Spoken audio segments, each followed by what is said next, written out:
Then Job answered and said, Even today is my complaint bitter. My stroke is heavier than my groaning. Oh, that I knew where I might find him, that I might come even to his seat. I would order my cause before him, and fill my mouth with arguments. I would know the words that he would answer me, and understand what he would say to me. Will he plead against me with his great power? No, but he would put strength in me. There the righteous might dispute with him, so I should be delivered forever from my judge. Behold, I go forward, but he is not there, and backward, but I cannot perceive him. On the left hand, where he does work, but I cannot behold him. He hides himself on the right hand, that I cannot see him. But he knows the way that I take. When he has tried me, I will come forth as gold. My foot has held his steps. His way have I kept, and not declined. Neither have I gone back from the commandment of his lips. I have esteemed the words of his mouth more than my necessary food. But he is in one mind, and who can turn him? And what his soul desires, even that he does. For he performs the thing that is appointed for me, and many such things are with him. Therefore I am troubled at his presence. When I consider, I am afraid of him. For God makes my heart soft, and the Almighty troubles me. Because I was not cut off before the darkness, neither has he covered the darkness from my face. Why, seeing times are not hidden from the Almighty, do they that know him not see his days? Some remove the landmarks. They violently take away flocks and feed thereof. They drive away the ass of the fatherless. They take the widow's ox for a pledge. They turn the needy out of the way. The poor of the earth hide themselves together. Behold, as wild asses in the desert, so they go forth to their work, rising betimes for a prey. The wilderness yields food for them and for their children. They reap every one his corn in the field, and they gather the vintage of the wicked. They cause the naked to lodge without clothing, that they have no covering in the cold. They are wet with the showers of the mountains, and embrace the rock for want of a shelter. They pluck the fatherless from the breast, and take a pledge of the poor. They cause him to go naked without clothing, and they take away the sheaf from the hungry.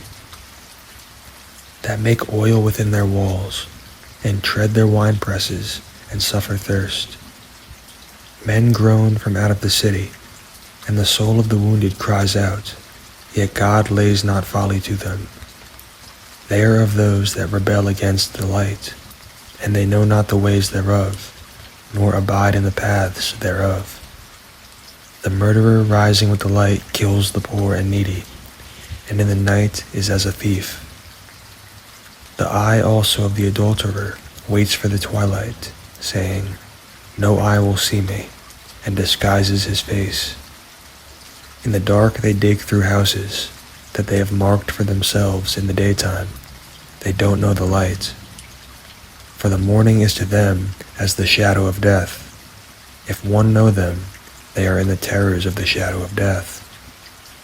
He is swift as the waters. Their portion is cursed in the earth. He beholds not the way of the vineyards.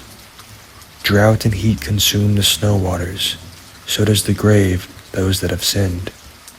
The womb will forget him. The worm will feed sweetly on him. He will be no more remembered, and wickedness will be broken as a tree. He evil entreats the barren that bears not, and does not good to the widow. He draws also the mighty with his power. He rises up, and no man is sure of his life. Though it be given him to be in safety, whereon he rests, yet his eyes are upon their ways. They are exalted for a little while, but are gone and brought low. They are taken out of the way as all other, and cut off as the tops of the ears of corn. And if it be not so now, who will make me a liar, and make my speech worth nothing? Then answered Bildad the Shuhite and said, Dominion and fear are with him. He makes peace in his high places. Is there any number of his armies? And upon whom does not his light arise? How then can man be justified with God? Or how can he be clean that is born of a woman? Behold, even to the moon, and it shines not. The stars are not pure in his sight. How much less man that is a worm, and the Son of Man that is a worm? But Job answered and said, How have you helped him that is without power?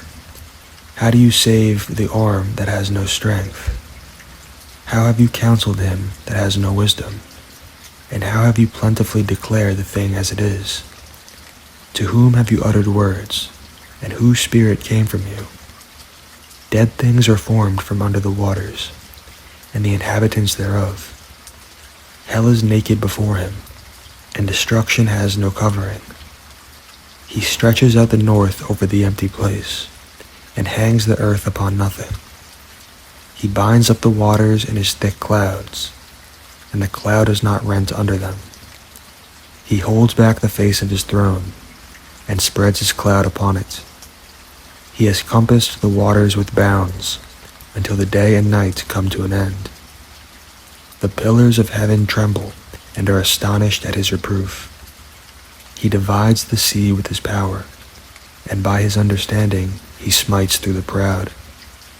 By his spirit he has garnished the heavens. His hand has formed the crooked serpent. Lo, there are parts of his ways, but how little a portion is heard of him. But the thunder of his power, who can understand? Moreover, Job continued his parable and said, As God lives, who has taken away my judgment, and the Almighty, who has vexed my soul?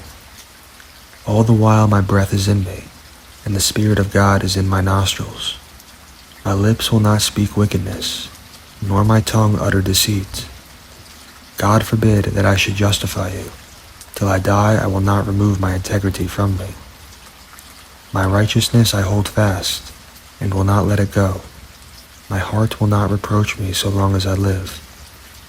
Let my enemy be as the wicked, and he that rises up against me as the unrighteous. For what is the hope of the hypocrite, though he has gained, when God takes away his soul? Will God hear his cry when trouble comes upon him? Will he delight himself in the Almighty? Will he always call upon God? I will teach you by the hand of God, that what is with the Almighty will I not conceal. Behold, all you yourselves have seen it. Why then are you thus altogether vain? This is the portion of a wicked man with God, and the heritage of oppressors, that they will receive of the Almighty. If his children be multiplied, it is for the sword, and his offspring will not be satisfied with bread. Those that remain of him will be buried in death, and his widows will not weep. Though he heap up silver as the dust, and prepare raiment as the clay, he may prepare it, but the just will put it on, and the innocent will divide the silver. He builds his house as a moth, and as a booth that the keeper makes. The rich man will lie down, but he will not be gathered.